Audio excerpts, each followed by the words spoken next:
దేవుని పరిశుద్ధ నామమునకు మహిమ కలుగునగాక. ప్రభు అయిన యేసుక్రీస్తు వారి నామములో మరొకసారి కూడా ప్రేమాభివందనములను తెలియజేయచ్చు ఉన్నాను. ప్రభునందు ప్రియ దేవుని బిడలారా, ఆత్మీయ వర్తమానములో వింటూ ఆత్మీయ జీవితములో బలపరచబడుతూ ఉన్నందుకు నేను ఎంతో కృతజ్ఞుడనై ఉన్నాను. కనుక ఇంకను అనేక ఆత్మీయ వర్తమానములను తెలియచేయుటకు, మీకు బోధించడానికి పరిశుద్ధాత్మ దేవుడు సహాయము చేయనట్లుగాను, మీ కుటుంబ ప్రార్థనలోను వ్యక్తిగత ప్రార్థనలోను ఈ దీనుడిని గురించి జ్ఞాపకం చేసుకుని ప్రార్థించగలరని ప్రభువు పేరిట మనవి చేస్తూ ఉన్నాను. పరిశుద్ధ లేఖనములలో యెహోవా ధర్మశాస్త్రమును అనుసరించి నిర్దోషముగా నడుచుకునివారు ధన్యులు. యెహోవా ధర్మశాస్త్రమును అనుసరించి నిర్దోషముగా నడుచుకునివారు ధన్యులు అని చెప్పబడుతూ ఉన్నది.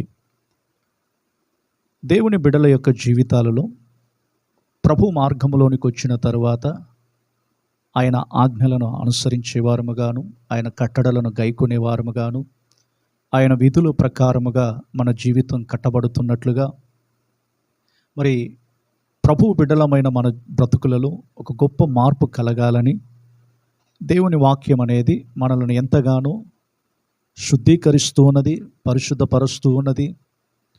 మరి దేవుని రాజ్యము కొరకు మనము సిద్ధపడాలని మనలను హెచ్చరిస్తూ ఉన్నది. కడవరి దినాలలో మనము నిర్దోషులంగా బ్రతుకుతూ ప్రభు రాకడలో కొనిపోబడాలి.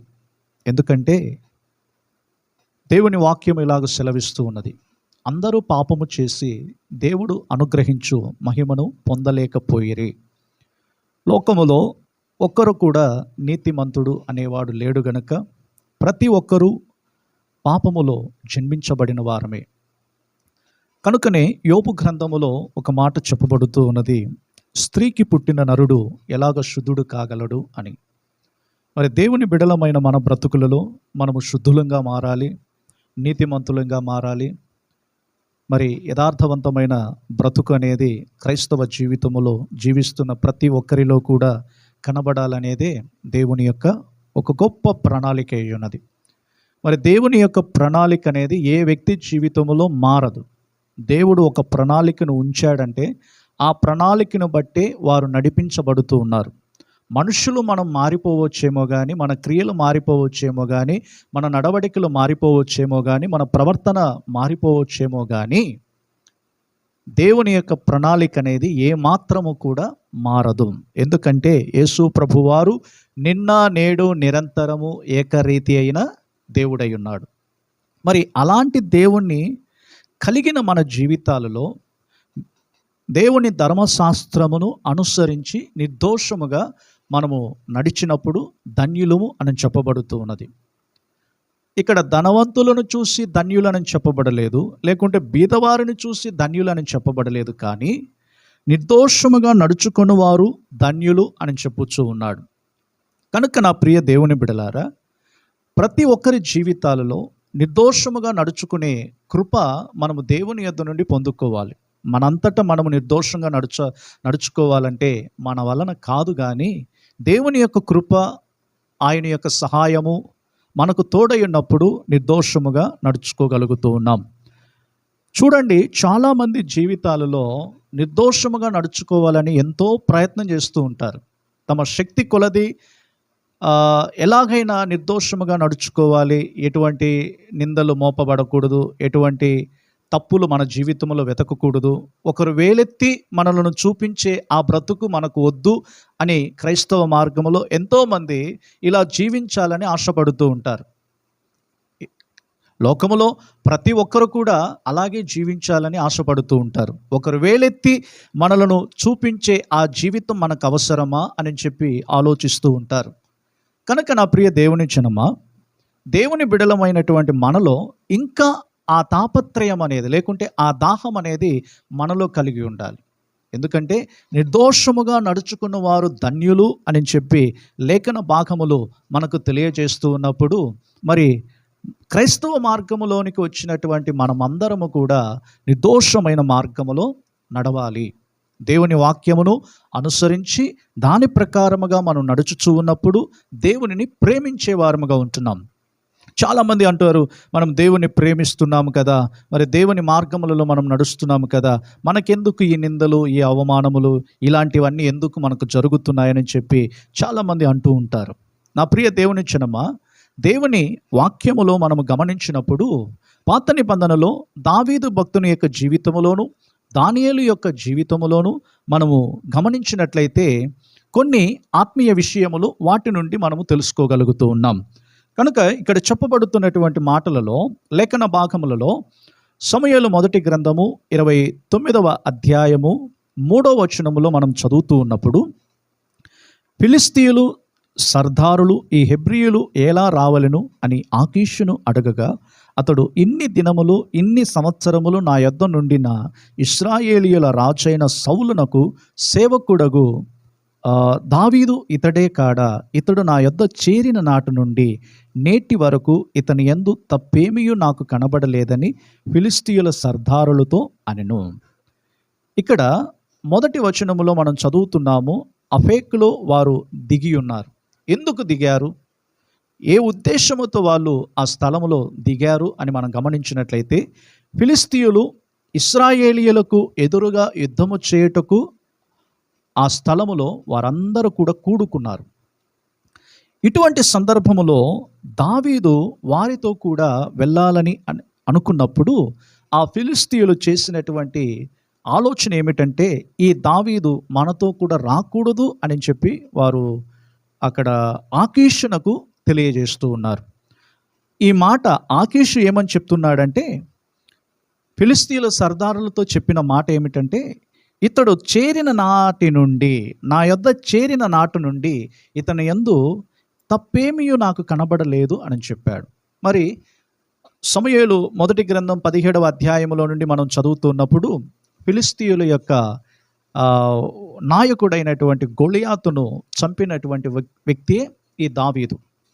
దావీదు దేవుని నామమునకు భయపడేటువంటి వాడు.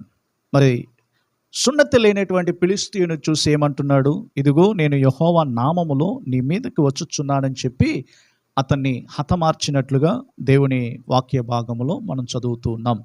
కనుక ఇటువంటి సందర్భములో దావీదు భక్తుని యొక్క జీవితములో దేవునికి భయపడేటువంటి వాడుగాను, మరి ఆకీషు యొద్ద చేరిన నాటి నుండి కూడా అతని యందు ఎటువంటి తప్పిదము కానీ ఎటువంటి దోషము కానీ లేనట్లుగా చెప్పబడుతూ ఉన్నది. కనుక నా ప్రియ దేవుని జనులారా, మన జీవితంలో ఎప్పుడు కూడా అన్యుల మధ్యలో ఉన్నప్పటికీ మన సాక్ష్యపు జీవితం కాపాడుకోవాలి. ఈ రోజుల్లో దేవుని బిడ్డలకు సాక్ష్యపు యొక్క జీవితం చాలా ప్రాముఖ్యమైనది. మన సాక్ష్యమును మనం పోగొట్టుకుంటే దానికంటే దౌర్భాగ్యం వేరే ఏది కూడా ఉండదు. ఒకవేళ మనం ఆస్తులను కోల్పోవచ్చు, సమస్తమును ఒకవేళ కోల్పోయినప్పటికీ సాక్ష్యపు యొక్క జీవితం అనేది మనం కాపాడుకుంటూ ఉండాలి. కనుకనే ఇక్కడ దావీదు భక్తుని జీవితంలో ఆకీషు చెప్పుచున్న మాటలు ఏమిటంటే, ఇతని యందు తప్పిదం ఏమీ కూడా నాకు కనబడలేదు, నా యొద్ద చేరిన నాటి నుండి కూడా ఇతడు నమ్మకస్తుడుగా ఉన్నాడనే సాక్ష్యం అనేది ఇక్కడ ఫిలిష్తీయులకు తెలియజేస్తూ ఉన్నారు. అయినను ఫిలిష్తీయులు వారు చేసిన పని ఏమిటంటే, దావీదును వారితో కూడా రానివ్వకుండా చేశారు. మరి దేవుని బిడలమైన మన బ్రతుకులలో కూడా మన సాక్ష్యము జీవితం మనం కాపాడుకుంటే ఒక దినమందు దేవుడు మనలను హెచ్చిస్తాడు. మరి దానియేలు భక్తుని జీవితంలో అక్కడ కూడా దానియేలు నమ్మకంగా దేవునికి బ్రతుకుతూ వచ్చాడు. కనుకనే రాజ్య పరిపాలనలో అందరికంటే ఉన్నత స్థానంలో ఉంచినటువంటి దానియేలును చూసినప్పుడు దానియేలు మీద నిందలను మోపాలని, దానియేలులో ఏదైనా తప్పిదము కనిపెట్టాలని, మరి ఇలాంటి ఆలోచన వారు చేశారన్నమాట. దానియేలు పదవి హెచ్చింపబడిన నాటి నుండి కూడా వారు ఏం చేశారు, దానియేలుకు వ్యతిరేకముగా క్రియ చేస్తూ వచ్చారు. నా ప్రియ దేవుని బిడలారా, మనం హెచ్చింపబడుతూ ఉన్నప్పుడు మన చుట్టూ మనకు విరోధులుగానే కనబడుతూ ఉంటారు. వారు మనలో ఏదో ఒకటి కనిపెట్టాలని చూస్తూ ఉంటారు, ఏదైనా ఒకటి తప్పిదం కనిపెట్టాలని చూస్తూ ఉంటారు. మరి దేవుని బిడలమైన మన బ్రతుకులలో మనము నిర్దోషమైన బ్రతుకు అనేది కొనసాగించాలి. దేవుని బిడలుగా వర్ధిల్లుచున్నటువంటి వారందరూ కూడా దేవుని వాక్యాన్ని సరిగ్గా మనము నేర్చుకుంటూ, దేవుని వాక్యాన్ని సరిగ్గా మనం చదువుతూ మన ఆధ్యాత్మిక జీవితంలో దోషము లేని జీవితం మనం చేయాలి. అదే యేసు ప్రభు వారు మనకు మాదిరిగా ఉంచి వెళ్ళాడు. యేసు ప్రభువుని గురించి ఆయన సిలువ వేయబడుతున్న ఆ సమయములలో పిలాతు ఏమంటున్నాడు? ఇతని యందు నాకు ఎటువంటి దోషము కనబడలేదు అని అంటున్నాడు. లూకా సువార్త 23వ అధ్యాయము 4వ వచనములో మనం చదువుతున్నాం. పిలాతు ప్రధాన యాజకులతోనూ జన సమూహములతోనూ ఈ మనుషుని యందు నాకు ఏ నేరము కనబడలేదు అని అంటున్నాడు. మరి యేసు ప్రభు వారు ఎంత గొప్ప సాక్ష్యం అనేది ఇక్కడ మనం చూస్తూ ఉన్నాం. దేవుని బిడలకు సాక్ష్యం అనేది చాలా ప్రాముఖ్యమైనది. బైబిల్ చదువుతున్నాం, ప్రార్థన చేస్తున్నాం, పాటలు పాడుతున్నాం, అన్నీ చేస్తున్నాము, కానీ మన సాక్ష్యపు జీవితం కాపాడుకోగలుగుతూ ఉన్నామా? అన్యులు మనలను చూసి ఇదిగో నిజముగా ఇతడు దేవుని బిడ్డ, ఇతడు దేవుని కుమారుడు కుమార్తె అని సాక్ష్యం ఇవ్వగలుగుతూ ఉన్నారా? మనము నిర్దోషమైన బ్రతికినప్పుడే ధన్యులంగా మార్చబడుతూ ఉన్నాం. కనుక దేవుని బిడలు ఎప్పుడు కూడా దోషము లేని జీవితం చేయాలి. మనలో ప్రతి ఒక్కరము కూడా దోషము లేనటువంటి మనం బ్రతుకుతూ ఉన్నప్పుడు నిశ్చయముగా దేవుని రాజ్యములో మనము కనబడే వారముగా ఉన్నాము. ఎందుకంటే మన దేవుడు నిత్య జీవమునిచ్చే దేవుడు. నా ప్రియ దేవుని బిడలారా, మనమందరము కూడా నిర్దోషులంగా నిలబడుట కొరకు, నిర్దోషముగా మనం బ్రతుకుట కొరకు, ఈ భూప్రపంచములో అన్యుల మధ్యలో మనం బ్రతుకుతున్నప్పుడు కూడా మనలో ఒక నిర్దోషత్వం అనేది ప్రాముఖ్యమైనది. మన సాక్ష్యపు జీవితం కాపాడుకుంటూ ప్రభు ఒక దినమందు మధ్యాకాశములో బయలుపడినప్పుడు ఆయనను చేరుకోవడానికి పరిశుద్ధాత్మ దేవుడు మనకు సహాయం చేయనుగాక.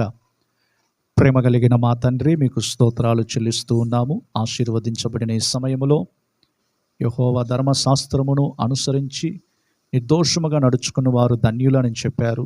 మరి అటువంటి నిర్దోషత్వం అనేది మా జీవితంలో కలుగ చేయండి దేవా. చుట్టుప్రక్కల వారి మధ్యలో కూడా మేము మీకు నమ్మకస్తులుగా ఉంటూ, దేవా మేము మీకు యథార్థవంతులంగా బ్రతుకుతూ అనేకులకు మా సాక్ష్యపు యొక్క జీవితము ద్వారా తండ్రి వారిని రక్షణలోనికి నడిపించే కృపను మాకు అనుగ్రహించండి. మా సాక్ష్యపు యొక్క జీవితం కాపాడండి. నిర్దోషముగా నడుచుకునే కృప ప్రతి ఒక్కరికి దయచేయమని యేసుక్రీస్తు నామములో ప్రార్థించుచున్నాము తండ్రి, ఆమేన్. కనుక నా ప్రియ దేవుని బిడలారా, ఆత్మీయ వర్తమానములను వినండి, ఆత్మీయ జీవితములో ఎదగండి, ప్రభు రాకడకు సిద్ధపడండి. ప్రభువు మిమ్మలను మీ కుటుంబాలను దీవించునుగాక. Praise the lord.